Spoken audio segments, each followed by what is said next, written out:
and welcome to the Springfield Trading Podcast. I'm your host, Tom Harding. Our aim with this podcast is to bring you interviews and insights into work-based learning and just some general chat from industry leaders from around the country. Today's guest is Paul, who is the Head of Business Development at Local TV. So how are you, Paul? I'm good, thank you, considering. It's a Friday, always good on a Friday. Yeah. Could do with a bit better weather for the weekend, but it's the weekend, so that's good. Can you start by telling us what your job role is? I can. I work for Local TV, and my official title is Head of Business Development, which basically means that we go out and we look for business, whether that's existing business that we grow or new business that we bring onto the channel. We offer a variety of options. I think gone are the days when it was just TV advertising as you'd expect it to be and commercials in the ad breaks. More and more now it's kind of gone full circle in the fact that more and more people are looking for content. Yeah.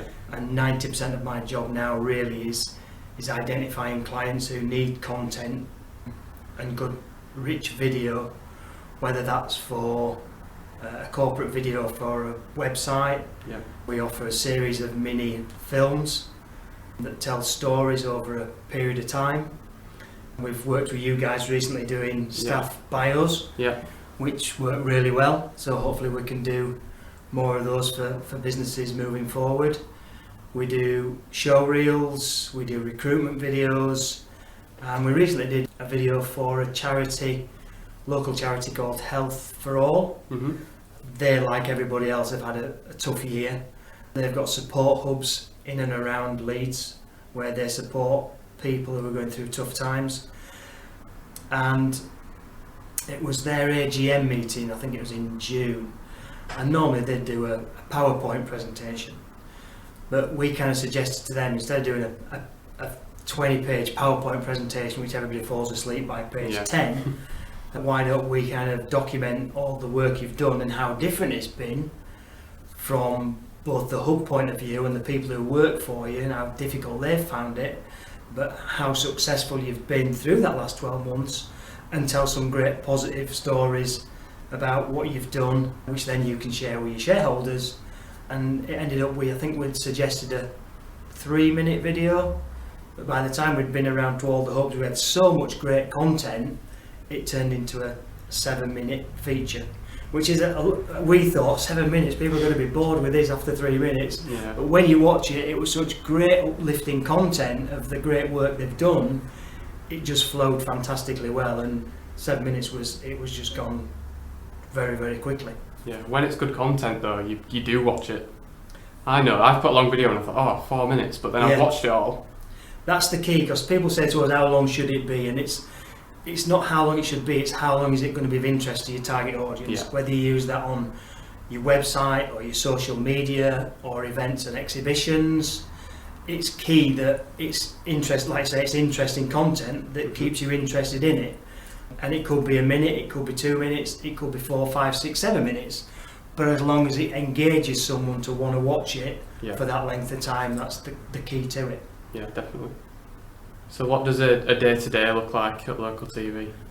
Well, that's obviously changed over the last 12 months. Previously, a day-to-day business was getting out and seeing clients, talking to existing clients about new ideas, but also then obviously targeting new business. We tend to do it by category of business, and then go out and have either brief meetings or go out on filming schedules. But we used to get out quite a lot, but as you can appreciate, over the last 12 months that's kind of taken a back seat, and it's all been done internally. Work a lot from home, use a lot of Zoom calls and Google Hangouts and Teams meetings, which were all new to me and were a bit scary at first, but I suppose like anything else, when you've done a few, they become the norm and you get used to them, and you just got to try and have some fun while you're on the Zoom meetings, because they can be a bit monotonous. But as I say, we've managed that really well, and we've had some great creative meetings with new clients, existing clients, where we've managed to involve, obviously on a group meeting, our team of creative guys who've come up with some great ideas. Yeah. My next question was actually, how has the pandemic influenced you? Yeah, it has been a matter of, it's been frustrating really, because being salespeople, you want to get out and see people. Yeah. And when you're stuck in an office or a home room, your bedroom or your lounge or wherever you're doing it from, you tend to feel a bit like a caged tiger, and you're just like, I want to get out and see people face to face. But so it has been tough. But to be fair, we've done really well. Touch wood, we've not really seen business drop in that respect, because again, I think more and more people have seen the value in content. Mm-hmm. And throughout different times of the year, we have been able to get out and film. It's been quite difficult, as you can appreciate, because social distancing and mask wearing and things like that have been a challenge. But we've done all right, and hopefully we're coming out the other end of it a lot better for it. So fingers crossed we can start getting out and seeing people face to face again. Well, it seems to be going that way already, doesn't it? It does, and I can tell, as I said, the last few weeks, previously you wouldn't go to a meeting for months.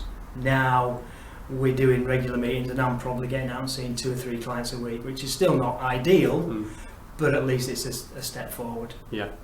And like I say, this is my first face-to-face podcast, so which is great. So that's good, because no one else was comfortable coming in. Yeah. But now people are starting to get more comfortable, and yeah, I mean, I think with everybody having the vaccinations and the lateral flow tests and mask wearing, I think we're at a stage now where we've got to we've got to move on, because that's the way it's going to be. It does worry me what's happening in the months ahead, but we've got to live for today and do what we've got to do. Yeah, you can't spend your life worrying about it, can you? You just got to get on with it. You just got to do what you as long as you're careful and you stick to the wearing of the mask and doing the lateral flow tests, and hopefully everybody's had the vaccine fairly soon now. We're getting there nearly. Yeah. You just fingers crossed that we get through winter months, which are going to be another challenge, but there you go. Yeah, you would think so. Yeah. What was your first job? Do you remember? Whoa, it's a long time ago, Dom. I can actually, because it was a labour of love. I'm a big music fan. Mm-hmm. So my first job was, I think I was 16 years old. And my first job, I went to catering college, to be fair, and I did a 2-year catering course, and I lasted about 6 months. I don't know why I lasted 6 months, because I did enjoy it, and I still cook a lot now at home, and it's still one of my hobbies that I enjoy cooking at home. But I left catering college to go and work in a record shop. Mm-hmm. This is the days when it was all vinyl. It was a record shop in Bradford called Pearson's Records. We had 3 floors. The ground floor, if you like, was middle of the road stuff, so you'd have all your chart stuff. The big bands at the time would be people like ABBA and Boney M and people you've probably never heard of. You might have heard of ABBA. And then upstairs was where we sold the accessories, so if you wanted cassettes in those days, or cleaning fluids, or any accessories that was attached to records, that was on the first floor. I worked in the basement, which was the trendy floor. So the basement was the real rock stuff, the new wave stuff, the glam rock stuff, and then it turned obviously into punk. So I was working in the days of punk, so all the punks used to come in for Clash records and Sex Pistols records. So we were kind of the trendy department downstairs. Where I actually met Paul Weller and the Jam when they were launching their career. So we had a lot of fun. So I worked there for about 5 years. So it was a labour of love, because I just loved music at the time. And I think I was lucky that I grew up in the 70s, where we had glam rock, we had disco, we had new wave, we had punk, we had rock, we had every genre of music you could think of. Yeah, it sounds like a good time. It was a great time, great days. Did you do an apprenticeship at all during your I didn't, career? And looking back, that's one of the things I do regret. My brothers both went to university. I think my parents were hoping I went to university. I didn't. Looking back now, my sons have all been to university, but I'm still of the opinion that a great apprenticeship is just as good as going to university and getting a degree. Yeah. My wife's kind of the opposite side of it, where she thinks that university is the way to go, but I would have been happy for my guys, my boys, to take an apprenticeship, because I think there are fantastic opportunities with apprenticeships. Yeah, there definitely is. Yeah, absolutely. So how did you get to where you are today? Ooh, I fell into advertising. I've been in sales. When I left the record store, I went into sales. I can't remember what I was selling, but I was paperback books. Went into selling paperback books and magazines, and then I fell into a job that I heard a job on the radio saying it was at the time Pennine Radio, which then turned into the Pulse radio station in Bradford. Yeah. And I was driving my car and I heard an ad come on saying, would you like to work for a radio station in sales? If so, please apply. And I thought, well, that's good because it's music and I like music. Yeah. And it's sales, which I've kind of got a bit of experience at. So matching the two together, that sounds like a lot of fun that hopefully I'll enjoy. Mm-hmm. So I applied for the job at, as I say, what was Pennine Radio.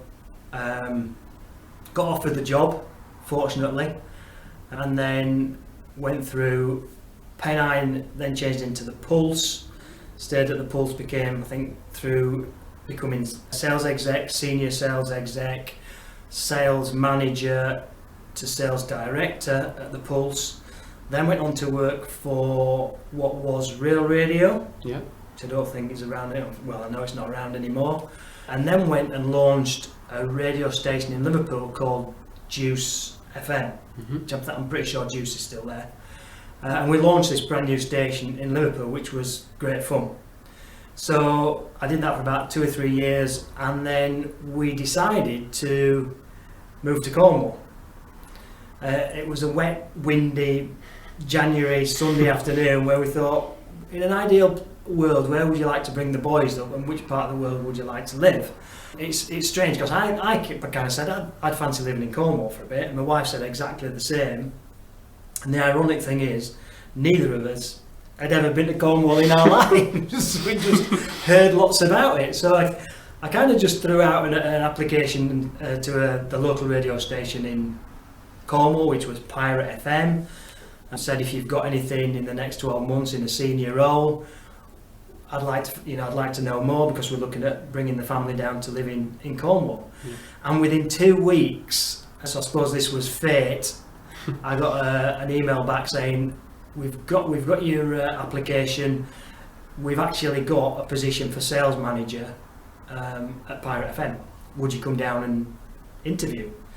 So we went down, spent the weekend down in Cornwall, had an interview with the station director and group sales director. Had a good chat with them guys. The interview went well. Went back home to Bradford, and then within 3 or 4 days they'd made me an offer and said, we'd like you to come and join us. Yeah. Which is a bit of a panic then. You think, hang on a minute, we've got 3 boys in school in Bradford. It was kind of this thing we're looking at in the next 12 months to get our heads around. So within 2 weeks we had to make a decision: do we up sticks and leave obviously the bigger family and take our family down to Cornwall and move the kids into school in Cornwall? And we just thought, well, if we don't do it now, we probably will never get the opportunity again. Yeah. So we kind of bit the bullet, if you like, and move lock, stock and barrel. Work for Pirate, then work for Heart radio station, because Pirate then had some competition with Heart, so I went to work for Heart. Spent 15 happy years down in Cornwall working for Heart. And then the boys went to university. The boys then moved back up here, so we thought, well, actually maybe it's now time to move back to be with the family. So we moved back about 5 years ago. Never looked back really. I mean, we did miss Yorkshire. I was born and bred in Yorkshire. I missed going to watch Bradford City, funnily enough, which people may have found a bit strange. But you get into a routine, it's your team, and you go watch them every week, so I did miss that.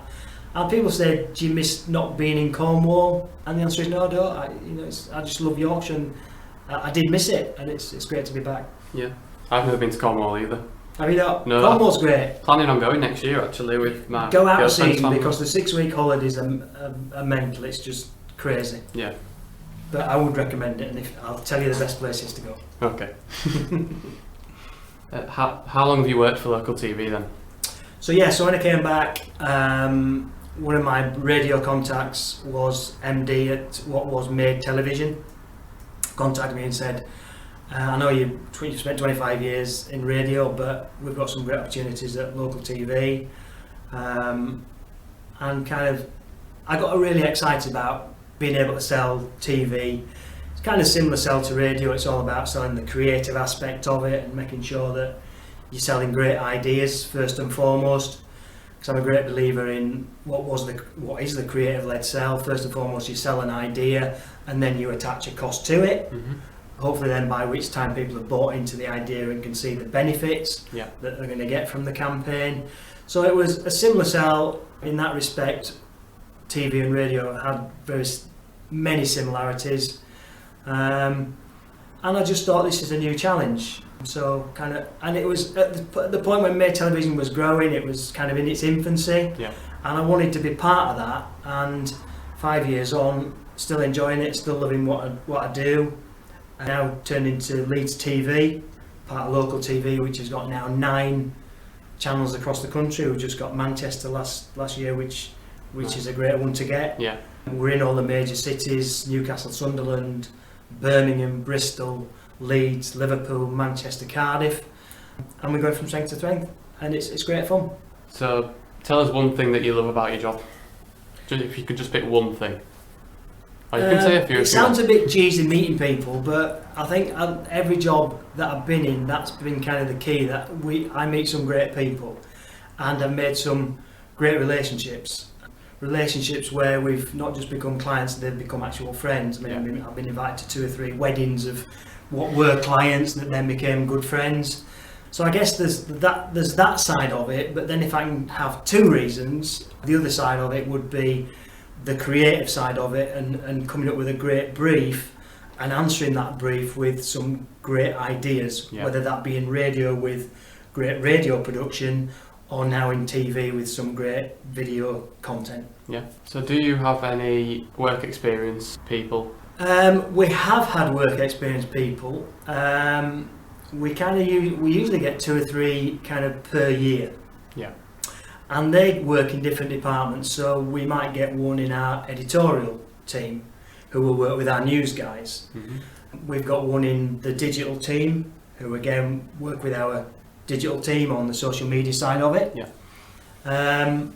Never really had any in the sales. I think sales it's a tough kind of place to be if you've not got the experience. I guess it's catch-22. How do you get the experience to get the experience? And so I guess at some stage we will probably get people who will start off and learn their trade in sales. But the good thing about local TV is that people with local TV will learn the skills and then will graduate to a senior position or a permanent position with local TV. And then it's kind of frustrating, but it's also satisfying in the fact that these people then will gain experience and will move on at some stage. You know, we cannot compete with the ITVs of this world and the Channel 4s of this world, and we never will. So I guess the frustrating thing is that we develop and train some great young kids into really good editorial news people or great digital people, but then and presenters. We've had people who've become presenters and started off doing 1 or 2 features and then been presenting the whole news and the whole magazine shows. Mm-hmm.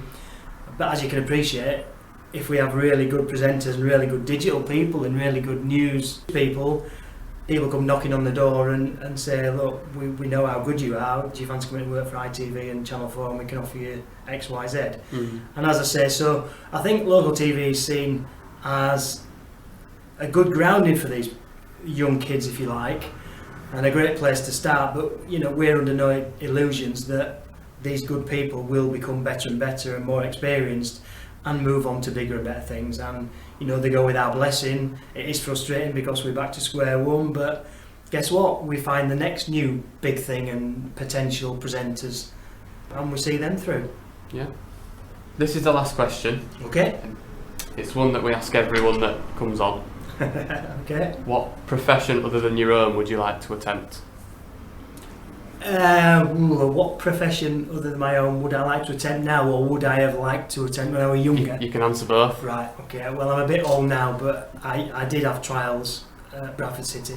All right. And I did play kind of semi-professional, so I did play at a good standard, and I am passionate about football. Yeah. So I guess if I could go back in time and I had a profession that I would be successful in, it obviously would be football. Yeah. As I say, I played, and I played Sunday League football till I think I was 50 years old.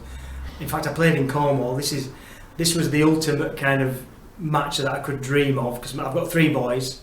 They're all mad football players. Yeah. And we played, one of them had a Sunday team in Cornwall. They were shorter players, so they asked me if I'd play. They asked my eldest son if he'd go in goal. So basically, all 4 of us played in the same team. Mm-hmm. My eldest son was goalkeeper. I was playing kind of centre back. My second eldest son was midfield, and my youngest son, who was only 16 at the time, was playing up front. And all 4 of us played together, and we won 5-1. So I think I retired and hung my boots up after that. So I thought, it's not going to get any better than this. I managed to play in the same team in a proper game, Yeah. a competitive game, and to win 5-1 was the ultimate kind of game, I think. Yeah. So yeah, I think if I could choose any profession, and everybody probably says it, I'd love to be a professional footballer. That's what my answer would be. Yeah.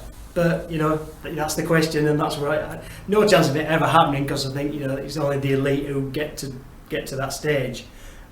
But in an ideal world, that's what I'd love to do. Yeah. Well, that's it for the podcast. Splendid. I enjoyed that. Thanks for coming in and That was good. It's time. nice to do it face to face. Yeah, it is. Yeah. Thanks, Tom. Yeah, thank you very much. Okay. Cheers. Thank you for listening to the Springfield Training Podcast. We'd appreciate if you could like and subscribe to our channel. I'll leave a link to all social channels in the description as well.